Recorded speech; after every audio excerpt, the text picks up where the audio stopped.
Hi, everyone. Thanks so much for joining us here on the Daily Racing Forum YouTube. I am Gino Buccola alongside Mike Beer with producer Bobby, setting us up for a stakes race over at Woodbine on Saturday. Mike, they've got a really strong Saturday card with, I think, 4 or 5 graded stakes races all together. This one that we're going to take a look at is race number 8. It's the Grade 2 Highlander. It's a 6-furlong turf sprint. The Highlander, there can be only one. Mike, Patches O'Houlihan is the 6-5 favorite. This guy has just been fantastic up at Woodbine. He's basically fired in 13 of his 15 starts. Twice he didn't really fire, and both of those races were followed by layoffs. But he's done most of his work on synthetic surfaces. So on the turf, I think it can even this field out a little bit.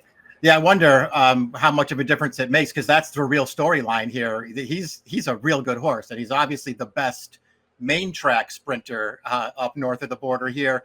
You know, listen, they run him on turf infrequently, but the last 2 times they ran him on it, he ran fine. He won both of those races, triple-digit buyer, winning the Arctic last year. And just from a class standpoint, he was a good second behind Nobles, who is a Breeders' Cup Turf Sprint winner. So if you're worried about him maybe just being a horse who's up at Woodbine facing softer company, he's I think a 5-time graded stakes winner as well. He beats Open Company. My boy Prince may have found a home sprinting on the turf. He's always teased of talent, but maybe this can be his niche. Let's take a look at what Timeform US thinks as far as the pace projector is concerned for this one. And that's what makes Patches O'Houlihan pretty tough, Mike. He can really dictate his own trip. Most races that he's in, he's the fastest horse in there. Yeah, he's a really fast horse. They will use his speed in here, and it just makes it really hard on the other horses. You know, when you're, maybe the most talented horse anyway, and you can make the early lead, makes you double tough. Yeah, you're just less vulnerable for us bettors when you're trying to poke holes in the short price horses. Let's meet the field for the Highlander. This is going to go as race number 8 on Saturday at Woodbine. $200,000 up for grabs. Just look at my boy Prince in the Jaipur, and this is the second time he's finished in the money in a Grade 1 race. So multiple Grade 1 placed. He's always teased of talent. He was second in the King's Plate last year. I feel like sprinting on the turf might be where he has his best opportunity to really excel, because he has natural early speed, but he can still finish a little bit too, Mike. That was not a bad effort behind AG Bullet, who's one of the best turf sprinters.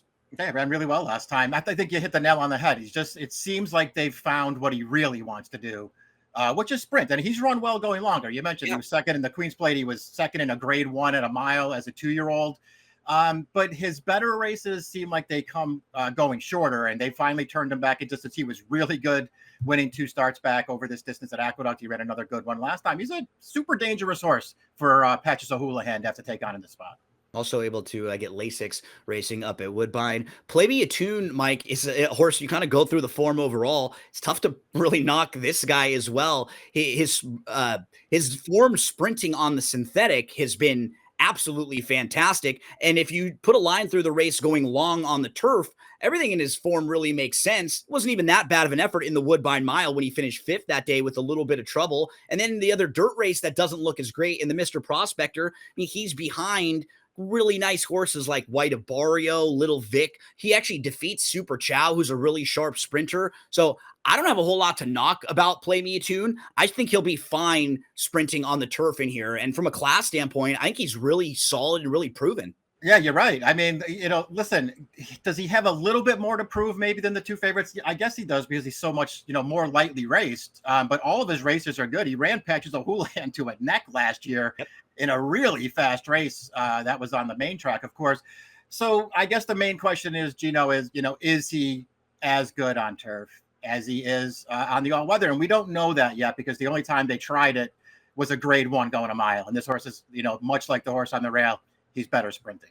Even the last race that he won at Turfway, he beat a couple next out winners. One of those horses came back with a 100 buyer speed figure in their next start. The other one with a 92. So it just kind of shows he's in pretty nice form right now. We move to Niagara Skyline. He's going to go second start now as a 7-year-old. He hasn't really been close, though, in the last few, Mike, and now is going to step up. I think there are a couple races that would maybe put him into the top 3, but you're wondering now as a 7-year-old, is he going to show up with a career best? Yeah, as opposed to some of the others. I mean, surface isn't really the question with him, because he handles turf. The question is he really, a graded stakes kind of a horse? That's what he really has to prove. He's run some really nice races, and he's got some speed. I don't know if having speed is going to help him in here with Patches O'Houlihan to his outside, but he's got some speed and he handles turf. Is he this good?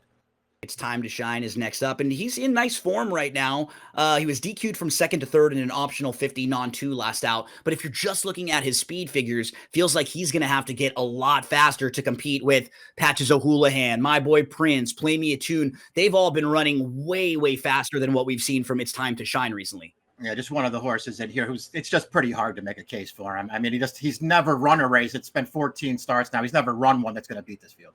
Patches O'Houlihan will go second start back after a layoff of about 7.5 months, was off from November to May. And I mean, you just look at this horse's overall form, 5-time graded stakes winner, runner up to a Breeders' Cup Turf Sprint winner in no balls. And he's basically had a legitimate race 13 times, and the 2 times he didn't, it looks like he had an excuse. I just can't really knock much of him. The only hole I would poke is he doesn't really want to come off the pace that much, right? He's pretty one-dimensional. So if they do line up on the lead, that might be where he's vulnerable. Be interesting to see if anyone can keep him occupied up there on the lead, because he's very fast. So we'll see if anybody can go with him early. You know, this is the race you were referencing here. A little prep off the layoff, going 5 furlongs, just absolutely dominates weaker horses here. Now they'll step him back up in class. He's just really good, Gino. I mean, if they had, somehow been able to avoid running in the Kennedy Road the last 2 years, this horse would have 11 in a row.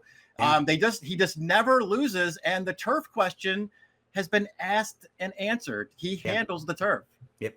Miss Tart is a filly going to be facing the boys in here.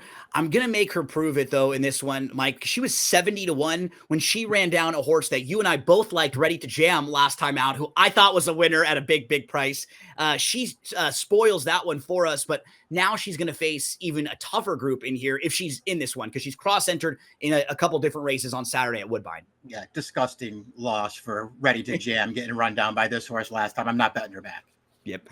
We move to Old Chestnut, whose last win was in a field of 3, got the lead, got a really big speed figure. And in the last 2 victories, he's been in that sort of situation, Mike. It's been small fields where he's gotten the lead. I'm just worried about that today. Is he faster than a horse like Patches? You take those 2 races out, and he's been kind of a grinder, a little bit more of a plotter. So I'm kind of cold on Old Chestnut. What do you think about him coming off that big 101 buyer in the 3-horse field? Yeah, I don't really know what to make it, because really I did want to kind of dismiss him and just say he's not as good as he used to be. He's getting older now. He has some back races that would make him really tough in here, but it didn't seem like he was that kind of horse anymore. And then he pops a big race last time in fast time. I'm with you. I don't like that his last 2 wins have come on the lead, because I don't think he's making the lead in here.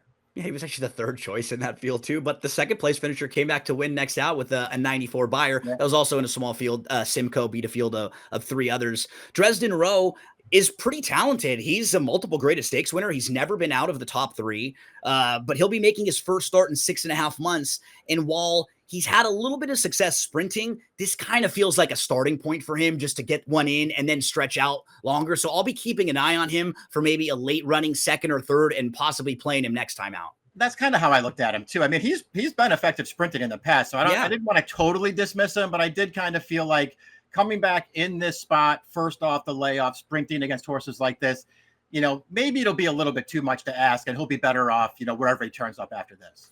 So there was the field for the Grade 2 Highlander. Let's move to selections for this one, Mike. I mean, we have a talented group, but I will say for Patches, this is probably about as tough as he's faced recently. Generally, he's able to beat up on inferior horses. We've seen him compete with classy horses, but I think with My Boy Prince and with Play Me a Tune, he's certainly going to have to be on his A game.